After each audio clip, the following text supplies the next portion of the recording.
Werewolf यानी भेड़िया मानव जो पूर्णिमा की रात को पूरे चांद की रोशनी में एक हैवान बन जाता है और इंसानों का शिकार करता है। और ये बात साइंटिस्ट ने प्रूफ की है। कुछ ऐसे सबूत भी मिले हैं जो भेड़िया मानव के सच को हम सबके सामने लाते हैं। तो आज के इस वीडियो में हम बात करेंगे वेयरवुल्फ के बारे में। वेयरवुल्फ के बारे में विज्ञान क्या कहता है, इतिहास में इसका जिक्र क्यों है, क्या ये एक मनोवैज्ञानिक बीमारी है, और जानेंगे भारत में मिले एक भेड़िया मानव की पूरी कहानी। तो इस वीडियो को पूरा देखना क्योंकि ये बहुत ज्यादा इंटरेस्टिंग होने वाला है और आपने इस टॉपिक को दिए हैं 78% वोट। तो बिना किसी देरी के शुरू करते हैं आज का फाड़ू वीडियो।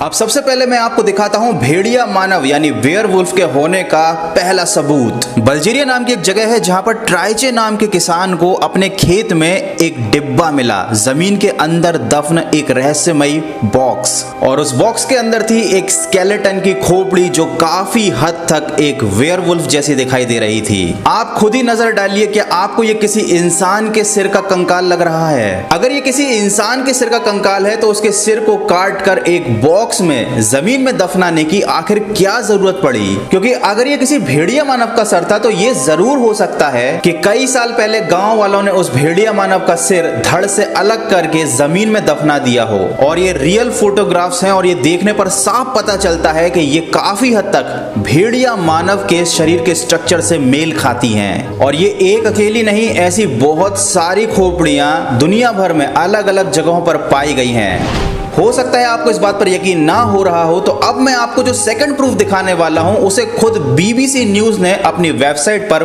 पब्लिश किया था। लेकिन उससे पहले जानते हैं कि आखिर इस नाम वेयरवुल्फ के पीछे की क्या कहानी है। क्योंकि अगर इसका हिंदी में मतलब भेड़िया मानव है तो इसे इंग्लिश में मैन वुल्फ कहा जाना चाहिए था। तो ओल्ड इंग्लिश में WER वर का मतलब होता था मैन, और ओल्ड लैटिन में भी मैन को कहा जाता था VIR, जिसका प्रोनाउंसिएशन वर ही होता था। और चूंकि वेयरवुल्फ एक प्री हिस्टोरिक क्रिएचर है तो इसका नाम काफी पहले ही रख दिया गया था। ओल्ड इंग्लिश और ओल्ड लैटिन के हिसाब से इसको वेयरवुल्फ मतलब WERE वुल्फ कहा जाता है, जिसका मतलब मैन वुल्फ ही होता है। अब देखते हैं भेड़िया मानव के होने का दूसरा सबूत जिसे बीबीसी न्यूज ने पब्लिश किया था। यूएस में मोंटाना नाम की एक जगह है जहां पर एक किसान ने अपने खेतों के आसपास एक वेयरवुल्फ जैसा क्रिएचर देखा और उसने घबरा कर उसे गोली मारकर मार डाला। Montana department of wild fire ने यह कंफर्म किया है कि ये प्री हिस्टोरिक क्रिएचर है। जैसा कि आप फोटो में देख सकते हैं, इसके पंजे भेड़िए जैसे हैं लेकिन काफी ज्यादा बड़े हैं। ये घटना पूरे यूएस में बहुत ज्यादा पॉपुलर हुई और जब बीबीसी न्यूज ने इसको कवर किया तो बहुत सारी तस्वीरें उन्होंने इंटरनेट पर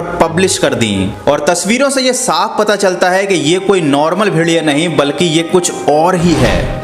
अब जानते हैं कि भेड़िया मानव आखिर में होता क्या है। भेड़िया मानव एक प्रकार का भेड़िया और इंसान दोनों का मिक्सचर होता है। उसका पूरा शरीर भेड़िए की तरह होता है लेकिन वह इंसान और भेड़िए दोनों की तरह चल सकता है। इसकी शक्ल में कुछ हद तक इंसानों जैसे लक्षण भी दिखाई देते हैं, लेकिन ये इंसानी भाषा को नहीं समझता और मांस को खाता है। भेड़िया मानव का सबसे पहला जिक्र प्राचीन ग्रीक पौराणिक कथाओं में पाया गया था। हेरोडोटस ने अपने इतिहास में लिखा है कि न्यूरी नाम की एक जनजाति जो कि सिथिया के उत्तर पूर्व में जंगल में रहती है, उनके पास ऐसी शक्तियां होती हैं कि वो साल में एक बार पूर्णिमा की रात को भेड़िया मानव बन जाते हैं और जैसे ही वो रात खत्म होती है वापस से वो लोग इंसान बन जाते हैं। ये तो थी इतिहास की बात जो कि कहानियों में ज्यादा प्रचलित है, और हॉलीवुड की मूवीज ने हमारे दिमाग में ऐसी बात डाल दी है कि हाँ, पूर्णिमा की रात को पूरे चांद की रोशनी में कोई इंसान अगर वो श्रापित है तो वो भेड़िया मानव बन जाता है। लेकिन अब जानते हैं कि विज्ञान इसके बारे में क्या कहता है। कॉन्जेनिटल हाइपरट्रिकोसिस ये एक ऐसी बीमारी है जिसकी वजह से इंसान के पूरे शरीर में बहुत बड़े बड़े बाल उगाते हैं और वो एक भेड़िया मानव की तरह दिखाई देने लगता है। जीजस असावेस नाम का एक व्यक्ति है जो इसी बीमारी से ग्रसित है और उसके चेहरे पर इतने सारे बाल हैं, आप तस्वीर में देख सकते हैं। ये अगर रात में आपको दिखाई दे जाए तो आप भी भ्रमित हो जाएंगे कि ये कोई इंसान नहीं बल्कि कुछ और ही है। भेड़िया मानव का जिक्र आपने केवल हॉलीवुड मूवीज में ही सुना होगा, लेकिन क्या आप ये बात जानते हैं कि भारत में भी एक भेड़िया मानव है? जी हाँ, और ये कहानियों में नहीं बल्कि रियल लाइफ में है। बुलंदशहर के पास जो जंगल है वहां पर दीना शनिचर नाम का एक बच्चा था जिसे रात में भेड़िया उठाकर ले गया था। लेकिन हैरान कर देने वाली बात यह है कि उसे भेड़ियों ने मारा नहीं बल्कि अपने ग्रुप का एक हिस्सा बना लिया। बड़े होने तक वो बच्चा भेड़ियों के साथ ही रहा, उनकी तरह रहने लगा, शिकार करना सीख गया। लेकिन ईयर 1867 में उसे वापस जंगलों से निकालकर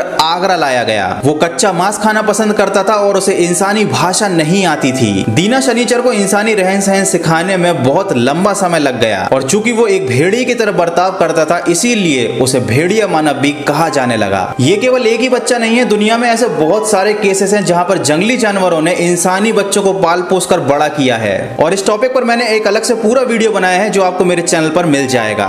ऑस्ट्रेलिया में एक स्टडी के दौरान ये बात सामने आई है कि जब पूरे चांद की रोशनी हमारे ऊपर पड़ती है तो हमारे अंदर एक कौतूहल जागता है, हमारे अंदर एक छिपा हुआ जानवर काफी हद तक बाहर आ जाता है। ऐसा बिल्कुल भी नहीं है कि उस रात को हर इंसान भेड़िया मानव बन जाता है। उस स्टडी में यह पाया गया कि पूर्णिमा के रात को हिंसक गतिविधियां, मर्डर के केसेस और मानसिक अस्थिरता के केसेस सबसे ज्यादा सामने आए थे। देखिए, चांद का और हमारी धरती के गुरुत्वाकर्षण का एक बहुत गहरा संबंध है। जिस रात को पूरा चांद नजर आता है आपने सुना होगा कि समुद्र में बहुत ज्यादा टाइड्स उठती हैं, ज्वार भाटे उठते हैं और यही कारण होता है कि पूर्णिमा को या पूरे चांद की रात को लोग लंबे सफर पर समुद्र में जाना बिल्कुल भी प्रेफर नहीं करते। और चूंकि हमारा शरीर भी काफी हद तक पानी से बना हुआ है इसीलिए पूरे चांद का असर हमारे शरीर पर और हमारी मानसिक स्थिति पर भी बहुत ज्यादा होता है। तो भेड़िया मानव से रिलेटेड हमारे पास बहुत सारे सबूत हैं जो ये बात दर्शाते हैं कि ऐसे कोई प्री हिस्टोरिक क्रिएचर एग्जिस्ट करते थे। तो ये दुनिया बहुत सारे ऐसे रहस्यों से भरी पड़ी है जो कि इंसान की सोच से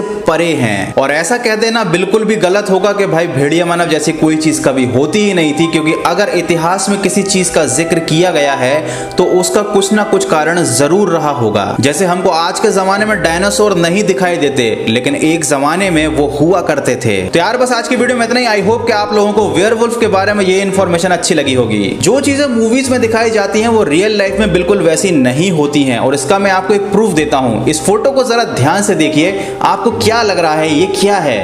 ऐसा दिखाई दे रहा है कि कुछ लोग कीचड़ में खेल रहे हैं। ये टोमेटिना फेस्टिवल का एक फोटो है जिसे जिंदगी ना मिलेगी दोबारा मूवी में भी दिखाया गया था और इस मूवी का जरा एक सीन देखिए। यहाँ पर ये फेस्टिवल कितना अच्छा दिखाई दे रहा है जबकि रियलिटी कुछ ऐसी है। तो यार बस वीडियो अच्छा लगा है तो इसको लाइक जरूर करना और अगर नए हो, चैनल पर पहली बार आए हो तो बिना सब्सक्राइब किए मत जाना। मिलते हैं अगले फाड़ू वीडियो में। एक स्टडी के दौरान ये सामने आया कि चांद में तो भैया पूरे चांद की रोशनी में बाहर मत जाना नहीं तो तुम्हारे अंदर का शक्ति कपूर बाहर आ जाएगा। कॉन्जेनिटल